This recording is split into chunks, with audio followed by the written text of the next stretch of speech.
The Shark Deck. It's Women's History Month. Hi, I'm Johnny Mack with your daily comedy news. Jimmy Fallon said, yeah, remember, behind every great woman is a man loudly repeating her ideas. Kimmel went with Women's History Month started as Women's History Week back in 1982. And then somebody thought, hey, women should probably get more time than sharks on the Discovery Channel.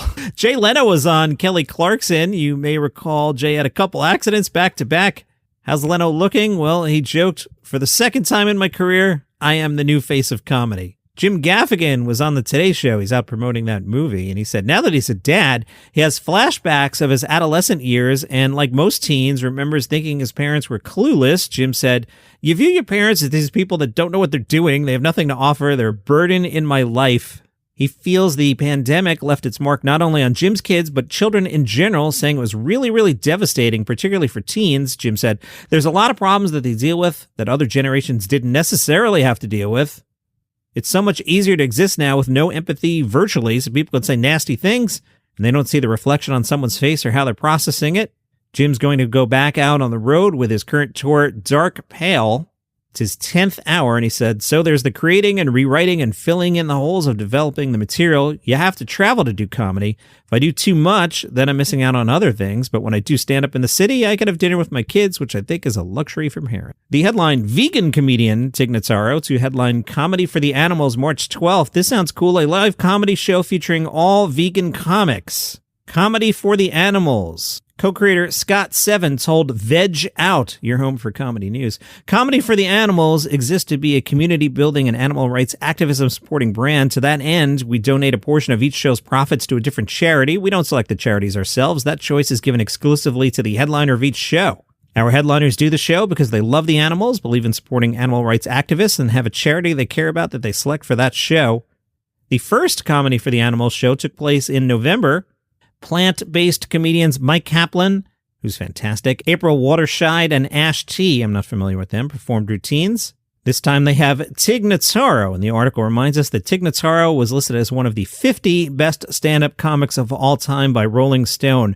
I haven't dove in on that list in a while. I might have to go back and revisit that. I'm pretty sure during the pandemic when, there was less stuff to talk about because nobody was doing anything, I covered that, but I might have to go in and take a second look at that.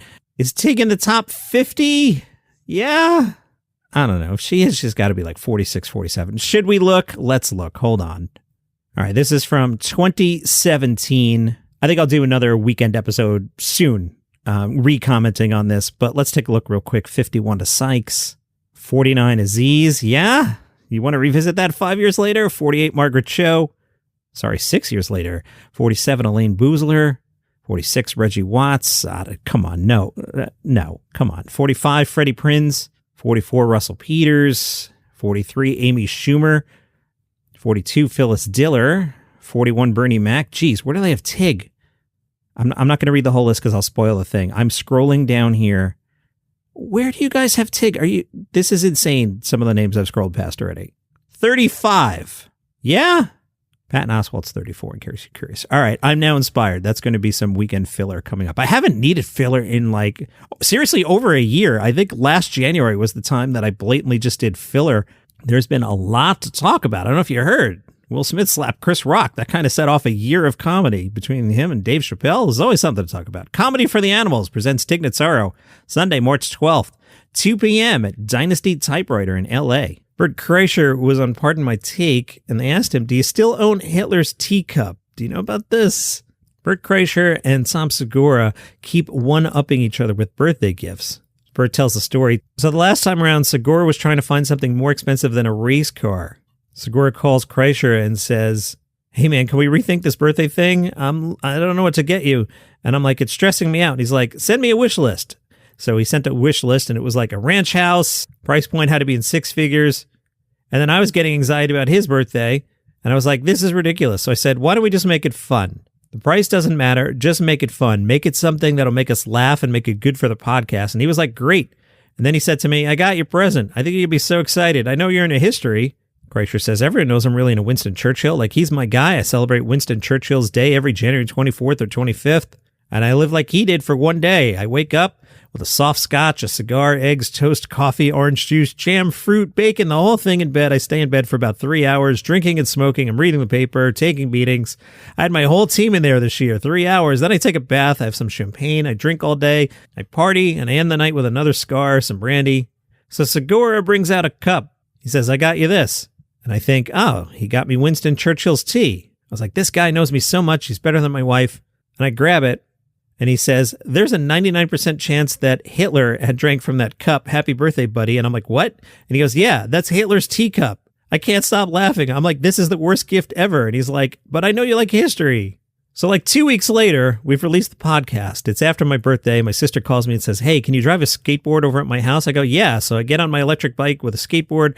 I ride by a synagogue down the street from my house. As I do it, my bike dies. My electric bike dies. I don't know if you ever tried to pedal an electric bike.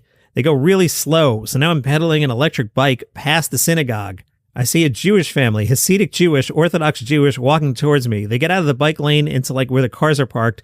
And the dad says, have a great day, man. And I say, you too. And he goes, I love your stuff. And he goes, what? Bert, I love your stuff, man. You make me laugh every day. So now we're going slow enough where we can have this conversation. I get past him and he goes, hey, man, Hitler's teacup killed me.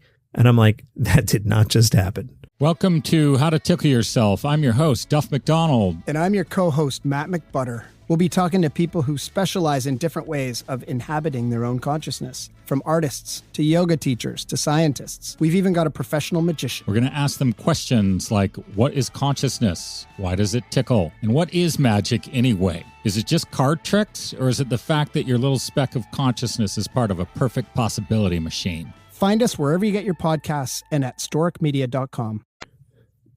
So I have a whole bunch of podcasts. As you know, I'm the writer on Palace Intrigue. That's the podcast about the British royal family where we kind of just make fun of Meghan Markle. Now, did we set out to just make fun of Meghan Markle? We did not.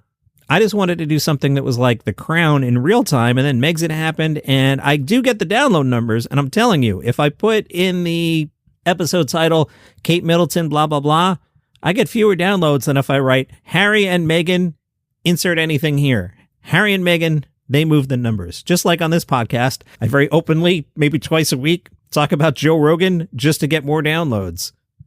So that's one of them. 5 good news stories. You've heard the promos. I've been playing that in the post roll on this podcast a lot. So that's twice a week where I talk about 5 good news stories. Then I have this casual travel podcast that what I do is I go places sometimes and I bring the portable recorder. I got it sitting here right on the table next to my laptop. And I record just, what I'm doing. Not claiming to be Anthony Bourdain, not claiming to be Rick Steves.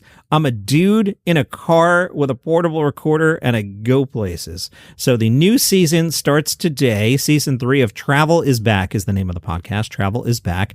And it's my Key West road trip. About a month ago, 3 weeks ago, I went down to Key West with my daughter for the weekend. So we drove from Miami to Key West, hung out in Key West at the beaches, did the bars 2 nights, went to this great Cuban place. Then on the way back, we hit the Everglades and I got too close to an alligator and I got yelled at by the nice volunteer lady there.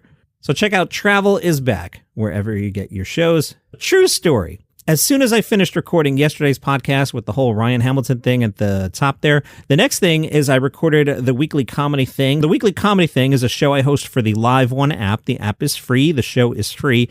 What the Weekly Comedy Thing is, it's the forerunner of this podcast. So there, I'm more of a DJ type. So I can talk for about 30 seconds to a minute, and then I throw it to a bit. So that big Jim Gaffigan story that I just did, I would do the 20-second version of that and then play a Jim Gaffigan bit. So that's the Weekly Comedy Thing on Live One if you want to check that out. I recorded this podcast and then I went to record the Weekly Comedy Thing, and I was introducing, true story, not making it up, not doing a bit, I was introducing Canadian comedian Ryan Belleville.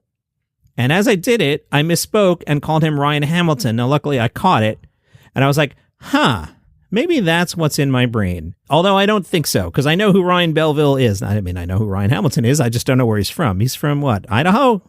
Anyway, I went on ChatGPT and I asked the AI, hey, what's the difference between Ryan Hamilton and Ryan Belleville?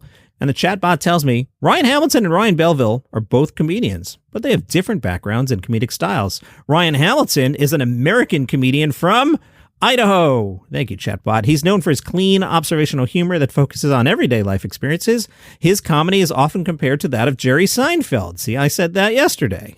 Ryan Belleville, who is not Ryan Hamilton, is not from Idaho. Ryan Belleville is a Canadian comedian from Ontario. He is known for his irreverent, high-energy comedy that often incorporates physical humor and impressions. Belleville is fantastic. I saw him in Toronto.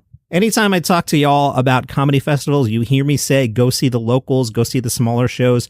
The example I often use is, if you want to see Chris Rock, wait long enough, he'll show up on Netflix, sometimes even live. So if you go all the way to JFL Toronto, you don't need to see Chris Rock in Toronto. You can see Chris Rock some other way. Go see the local people. So one night I saw Ryan Belleville, and he was awesome. ChatGPT reminds me, in summary, while both Ryan Hamilton and Ryan Belleville are comedians, they have different comedic styles and come from different backgrounds. Hamilton is known for clean observational humor, while Belleville's comedy is more irreverent and physical.